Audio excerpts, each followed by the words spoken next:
어제 저희가 윤석열 대통령과 이재명 대표가 경쟁하듯이 사법적 판단을 늦추려 한다, 비판적으로 좀 접근했었는데요. 먼저 윤석열 대통령 얘기입니다. 오늘 헌법재판소가 윤석열 대통령 측에게 이걸 요구했습니다. 국무회의 한 시간은 몇 분 정도 했습니까? 7분 정도 짧게 했다고 하던데. 국무위원들이 연락을 받고 한 명 한 명 들어왔기 때문에 딱 다 모여가지고 한 거는 마지막 오신 분의 시각에서 보면은 정말 짧았을 거고요. 그래서 한 7분 정도 이렇게 걸렸습니까? 모였을 때 우리가 예를 들면 좀 보통 국무회의에서 하는 그러한 절차적인 것이 잘 밟아지지는 않았습니다. 대통령에 대하여 12월 24일까지 입증계획, 증거 목록, 이 사건 개헌 포고령 1호, 그리고 이 사건 개헌 관련 국무회의 회의록 제출을 요구하였습니다. 장현주 변호사님, 헌재가 아예 요구를 했어요. 특히 여기서 좀 눈에 띄었던 게 개헌 관련 국무회의 회의록을 대통령에게 요구했어요.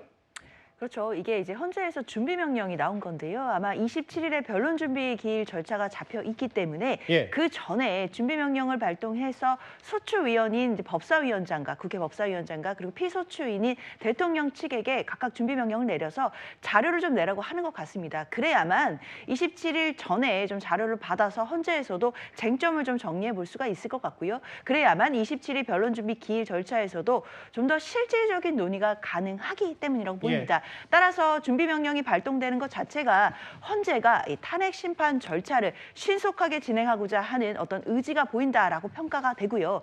특히나 이 준비 명령 중에 대통령 측에게는 입증 계획과 증거 목록도 요구하면서 개헌 관련된 국무회의 회의록도 요구했고 포고령 1호에 대해서도 요구를 했습니다.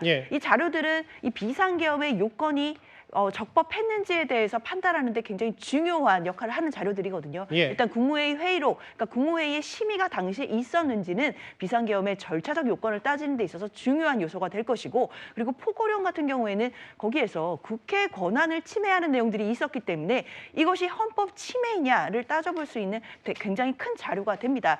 따라서 이런 부분들을 대통령께 요청을 했고, 대통령이 만약에 자료를 제출하지 않는다던가 뭐 이런 것은 앞으로 좀 더 봐야겠지만 저는 그래도 윤석열 대통령 측에서 변호인단이 구성이 되고 나면 이 준비 명령에 응해서 자료를 낼 수 있는 거는 최대한 내지 않을까라고 기대는 합니다. 근데 이제 장 변호사님 하나 더요. 당시에도 최근에 저희도 뉴스탑10에서 전해드린 바가 있지만 이른바 날림 국무회의라고 해서 단 5분 만에 계엄 선포 직전에 끝이 났고 회의록도 없다는데 헌재가 내란다, 만약에 못 내면 어떻게 되는 거예요? 일단 이걸 못 내게 된다라고 한다면 저는 굉장히 좀 불리하게 작용할 수 있겠다라는 생각이 드는데요. 만약에 회의록이 없어서 못 낸다라고 한다면 이것이 좀 더 타당한 사유가 있어야 합니다.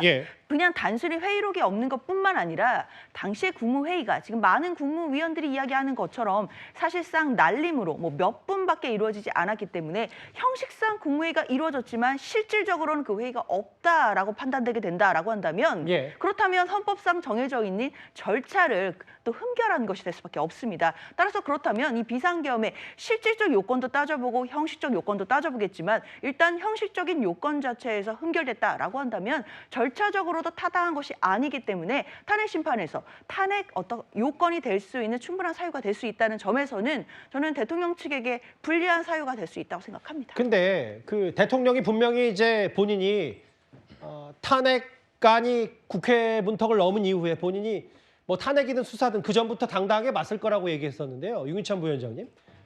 모르겠어요. 수사는 교통정리가 안 됐으니까 일어나서 가져와라, 이런 의미일 수 있어도 탄핵 소추안 의결서도 지금 대통령이 안 받고 있거든요.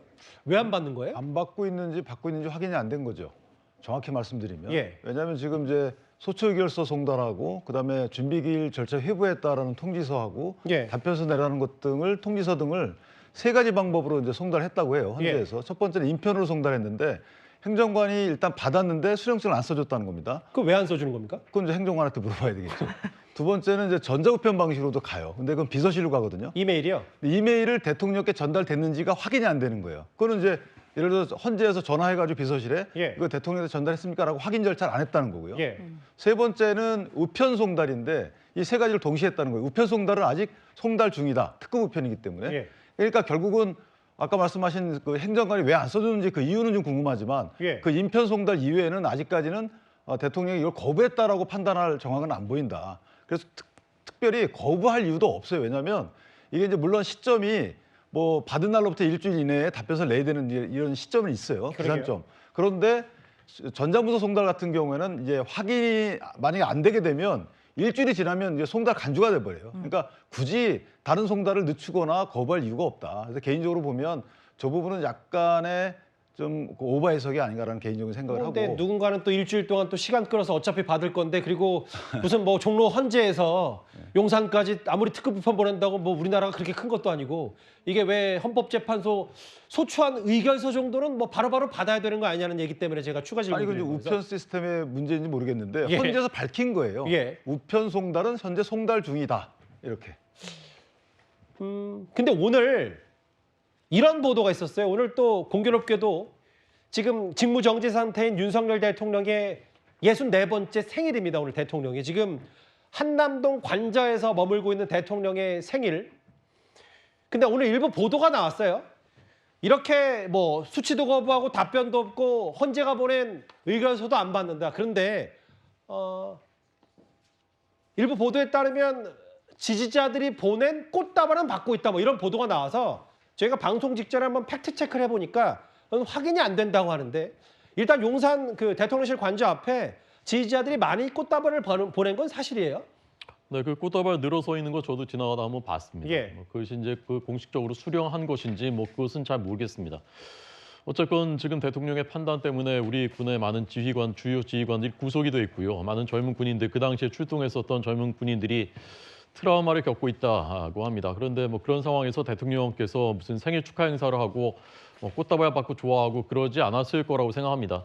저는 대통령께서 마지막 담화에서 밝힌 그 왜 비상계엄을 선포했는가, 그 야당에 폭주하는 그 설명, 거기에 대해서는 저는 개인적으로 동의합니다. 그렇지만 그 판단이 예. 왜 계엄 선포로 그렇게 폭주를 하게 되는지 거기에 대해서는 개인적으로 동의하지 못하고 또 우리 많은 국민들이 그렇습니다. 다만 이것이 파면에 이를 정도의 중대한 헌법과 법률의 위반이냐, 이것은 이제 헌재가 법적으로 판단을 할 것이고요. 그다음에 형법에 있는 내란죄가 폭동을 일으킨 것이 국헌 문란 목적으로 폭동을 일으킨 것이 내란인데 내란에 해당하느냐, 이것도 수사기관과 법원들이 법에 따라서 우리나라 법치주의 국가니까요 엄정하게 판단하면 될 문제라고 생각합니다. 그러나 대통령께서는 법적인 대응은 대응대로 하더라도 예. 그런 판단에 본인이 이르게 됐었던 그 과정, 그리고 그것 때문에 지금 일어나고 있는 일들, 이런 것에 대해서는 다시 한번 생각을 다시 한번 해보시고 깊이 생각을 해보시고 그 과정이 온당했었던 것인지에 대해서 복귀해 보시는 그런 시간을 생일이라고 하시는데 그런 시간을 좀 보내셨으면 좋겠습니다. 저게 지난주 저희 뉴스에서 보도됐던 영상이에요. 잠깐 한번 다시 보여드리면 그게 이제 한남동 관저 주변에 여러 화환들과 대통령 지지자들이 보낸 꽃다발들. 이건 오늘 화진과 영상은 아니고요. 지난주 저희 뉴스를 통해서 보도됐던 한남동 관저 주변, 그 대통령실 인근 저 주변에 이제 화환들이 왔다. 근데 이제 오늘 얘기는 그 탄핵 소추 의결서는 대통령이 받지 않고 뭐 화환만 선택적으로 받지 않는 거 아니냐라는 비판 혹은 이런 기사화가 돼서 저희가 사실관계를 용산 대통령실에 물었더니 경호처는 확인이 되지 않는다. 뭐 이런 답변을 얻었습니다. 아까 뭐 저희가 침대 축구 혹은 윤 대통령, 이재명 대표 모두 사법 판단을 늦추려고 지금 경쟁적으로 나서고 있다는 얘기를 해봤는데 이재명 대표 관련해서 아예 공직선거법 항소장을 안 받으니까 법원은 이걸 게시판에 올려버렸습니다. 화면을 만나보겠습니다. 이사불명. 이사를 갔으면서도 재판부에 그 사실을 제대로 알리지도 않고 전형적인 재판 지연 수법이고 또한 1심에서 또 이런 식으로 소송 서류를 받지 않으면서 재판을 끌어왔습니다. 당연히 사법기능의 원칙상 이재명 대표에 대한 재판이 먼저 선고되는 것이 원칙이고 그렇게 진행돼야만 여야 균형이 맞다라고 생각합니다. 재판을 고의적으로 지연할 의도는 전혀 없고요. 그 재판 선고 이후에 계엄이라는 상황이 터짐으로 인해서 지금 뭐 거의 국회 살다시피 하셨는데 그런 과정에서 실제로 우편 송달을 못 받아서 조금 1, 2주 지연된 것뿐이고요. 계엄 상황 속에서 거기에 대응하느라고 그 뭐 변호인단을 꾸리고 이런 부분들이 네. 조금 지체됐다라고. 김동완 의원, 뭐 이재명 대표 측근 중에 한 명인데 뭐 1, 2주 정도 뭐 계엄 사태 대비하느라 못 받았다는 취지 얘기했는데 호준석 대변인 생각은 어떠세요? 왜 벌써 웃으세요? 네, 그 김동완 의원이라는 분이 대장동 그 변호인단의 막내 변호인단으로 그래서 결국 그 공로로 금배지를 단 분 아닙니까? 그런데 저렇게 어떻게 태연하게 저렇게 말씀을 하시는가? 그래서 실소가 나왔습니다. 이게 처음이라면 좀 그럴 수도 있나 생각할 수도 있겠죠. 예. 그런데 우리가 지금 거의 2년을 받지 않습니까? 얼마나 재판을 온갖 수단과 방법을 동원해서 지연을 시켜왔는지. 그리고 지금도 바로 그 대북송금 재판에 대해서는 기소되자마자 또 재판부 기피 신청해가지고 또 지연시키고 있는 게 지금 현재 진행형이지 않습니까? 그런데 저런 말씀을 어떻게 하십니까? 저는 우리 국민들이 이제 만약에 조기 대선을 만약에 치르게 된다면 우리 대한민국의 미래 5년을 맡길 지도자를 이제 선택을 해야 되는 것인데 이렇게 많은 12개의 중대 범죄 혐의를 받고 있는 그 피고인이 정말 나라를 맡을 수 있는 것인가에 대해서 그거보다 더 중요한 정보가 어디 있겠습니까? 유권자들한테. 그런데 그 첫 번째 재판이 그리고 법에 따르면은 전심 선고로부터 반드시 3개월 이내에 그 다음 선고를 해야 됩니다. 그게 2월 15일이에요. 그렇죠. 11월 15일에 선고했으니까 2월 15일이에요. 얼마 안 남았습니다. 2달밖에 안 남았어요. 근데 그것을 또 이렇게 지연시키고서 그다음에 대선을 치르겠다는 그런 목적을 그런 속셈을 어떻게 받아들이겠습니까? 그게 민주주의 국가입니까? 그리고 현직 대통령조차도 헌법과 법률이 정한 절차에 따라서 헌법과 법률을 어겼는지에 대해서 지금 사법부의 판단을 받아야 됩니다. 그걸 기다리고 있어요. 그런데 야당 대표는 그런 것을 꼼수로 다 면하고서 대선을 나가겠다? 그것이 어떻게 21세기 민주주의 글로벌 선진국에서 받아들여질 수 있는 일이겠습니까? 뭐 논평은 다 존중하되 김동완 의원이 대장동 변호하다가 금배지 달았다 이거는 너무 단언할 수는 없기 때문에 그 부분만 제가 좀 순화하고 정정하겠습니다. 장현주 변호사님. 어쨌든 이게 좀 경황이 없으니까 1, 2주 정도 송달이 지연됐다는 게 김동완 의원 취지인 것 같은데 그래서 지금 국선 변호사 선정을 위하려고 법원이 고지하니까 또 이제 부랴부랴 또 변호인 꾸린다는 얘기도 있고 아예 또 법원이 게시판에 올려버리고 이거 굳이 이재명 대표가 이럴 필요까지 있냐 어떻게 받아들여요? 그러니까 뭐 이재명 대표가 이럴 필요가 있냐라고 말씀해 주신 것처럼 사실상 김동완 의원의 이야기가 저는 맞다고 생각합니다. 일단 계엄 이후에 너무나 정신없는 상황이었고 그렇기 때문에 일단 송달이 조금 어려웠던 뭐 부분들도 있는 것 같은데 지금 법원에서는 공시송당도 했고 뭐 관련된 고지도 지금 계속해서 송달을 하고 있다라는 것이니까요. 이게 어떻게 받고 또 절차가 진행되는지를 살펴보면 저는 충분하다고 생각합니다. 그런데 저는 이재명 대표의 이런 뭐 재판 지연 의혹이라든지 관련된 이야기를 국민들은 하실 수 있을 것 같은데요. 국민의힘에서 적어도 이런 얘기를 하면 안 될 것 같습니다.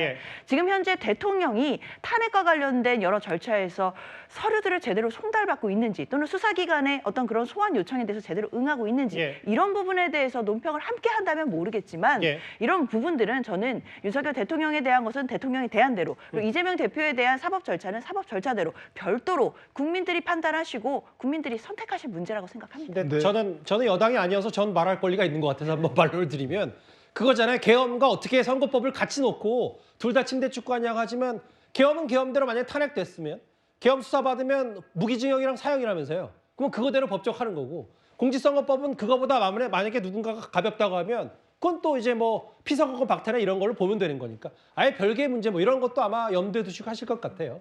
윤기찬 부위원장님.